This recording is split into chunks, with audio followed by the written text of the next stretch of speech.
There are so many safeties out there, and I think if you don't go for the big swing on Xavier McKinney, you can definitely be patient here.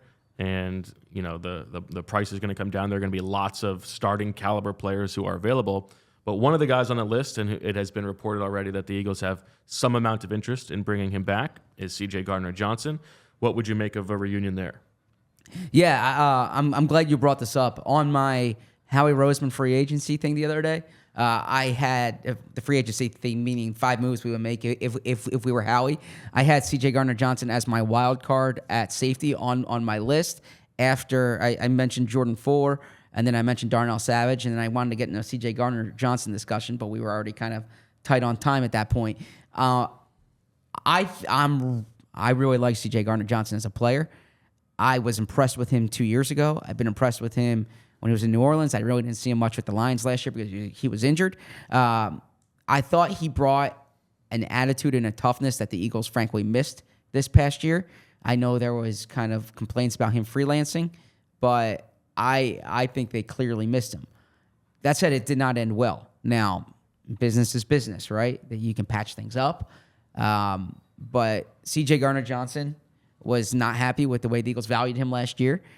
And I think the Eagles valued him consistent with what the rest of the league did. But when it got to the end, I think C.J. Gardner-Johnson was ready to sign elsewhere as opposed to staying in Philly. And so that would need to be patched up. And I think you referenced this 2 weeks ago when we mentioned C.J. There were comments on social media about Philly and whatnot. It's mostly about Gannon. Was it mostly Gannon? Yeah. Okay, so then that's fine because he actually has a lot in common with the Eagles fans then because they have a lot of social media comments about Gannon. That said, yeah, it was a real no-sell on your part. That was fine. Okay. You were rolling. I thought I was trying not to interrupt you for once. I appreciate that. Yeah, really good, or a good player who I've seen him in this style of defense, and he was good.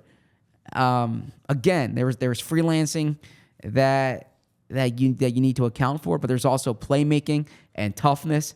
A young player, versatility. He can help you in the slot. He can help you as a safety. And frankly, his stock did not go up last year because of the injury. So if you can get him at a number you like, I went over my free agency rules last year. Don't pay for a career year. You're not paying for a career year. Don't pay for, I said the age curve matters, the scheme matters. Both of those factor in here, and they work. I would totally be on board with a C.J. Gardner-Johnson signing. I just don't know what his frame of reference is about Philly right now. Young, yes, turns 27 in December. He has also been injured a lot lately. He missed 5 games in 21, 5 games with the Eagles in 22, and then 14 regular season games with the Lions last year with a torn pectoral. Came back and played okay in the playoffs. My initial instinct, without knowing what the numbers involved would be and who I'll start talking to, is that I would be a little bit skittish if the Eagles went back to C.J. Gardner-Johnson. It would feel a little bit to me like they were trying to chase something from the past and looking behind as opposed to looking ahead. We made the case last year. Like I thought that C.J. Gardner-Johnson was the perfect player to date for a year and not marry, right? And not commit to long term because there's a lot of volatility both in the personality and the play style. Yeah. Now, you want to tell me that like the attitude was missed? I think that's fair.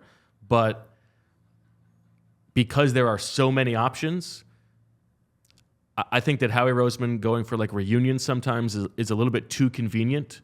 And maybe there is a reason for that because if you know them, you can be a little bit more confident in your assessments, right? And in your evaluations.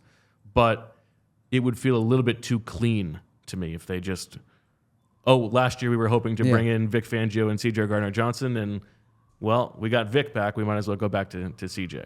So I hear your point. We're in March. We always do these blind resume tests in college basketball. If you looked at C.J. Gardner-Johnson from a blind resume test perspective and you divorce the context from it, I think you'd be impressed with that resume. But you can't divorce the context from it. So I hear what you're saying in terms of going back. I don't think it's chasing something. I mean, it's not like.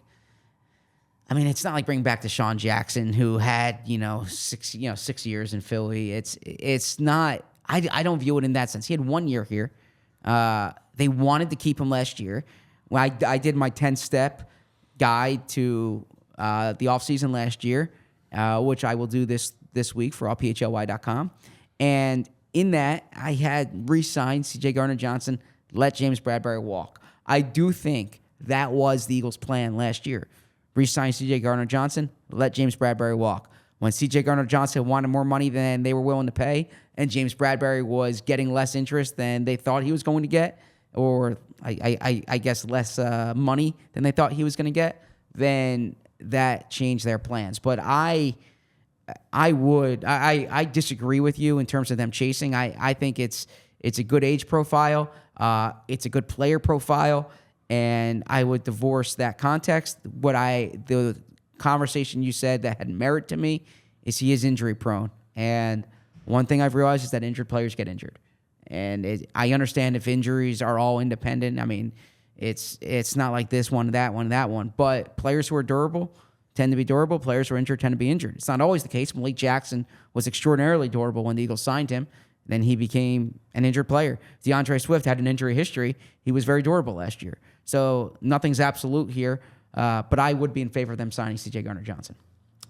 Yeah, I just like there are so many safeties who would be an improvement for the Eagles, even knowing that they want Sidney Jones to be there eventually, right? It's McKinney at the top, assuming that Winfield's getting the tag, yes. Right? C.J. Gardner-Johnson, Cameron Curl, who's 25, Jordan Fuller, who's 26, Geno Stone, who's 25, Julian Blackmon, who's 26, Kyle Duggar, who's 28 because he entered the league so old, Jeremy Chin, ya boy, Jordan Whitehead, who's 27, Deshaun Elliott, who's 27, started for Vic Fangio last year, Darnell Savage, who's 27, and Brandon Jones, who was involved with Fangio last year. That's like over 10 guys who were just in the top 53 that I have here. Now, we can argue with the order, but like those are all guys who would step in and be improvements on Kevin Byard. Oh, I agree. This is a deep safety class. This is a good time for the Eagles to need a safety. I think that's going to be their priority. And Eddie Jackson, too, if you're talking about an older, more of a Band-Aid player. I'm expecting the Eagles to be very aggressive in adding core players to their defense in free agency. And frankly speaking, they've had more success signing safeties than they had signing linebackers. And they haven't had a lot of success drafting safeties. And so I do think that's a position they're going to address. And you hit it on the head well 2 days ago, or 2 shows ago, rather. One thing we have to keep in mind is that Sidney Brown, rather, has versatility. Like when Sidney Brown comes back, you can use him in the slot. You can use him as a third safety. I don't think Reed Blankenship has like cemented himself as a long-term player for you. So I think he's a good player. I think he's pretty good. No, I think he's a good player. He's but I'm stay saying, healthy. Yeah, I still think they're going to sign a safety here and sign a starting safety. And I think they view safety as a major need. It's an important spot in this Fangio defense. And this is a good year to have one for the reasons you said. This is a loaded safety class. And there's a reason for it. I keep hearing, why don't the Eagles draft a safety? Why don't the Eagles draft a safety? Well, I know we had the conversation with Fran about the delta in draft value, but safeties tend to hit the markets. Edge rushers don't tend to hit the markets. It's that simple. We all silly like the mayor.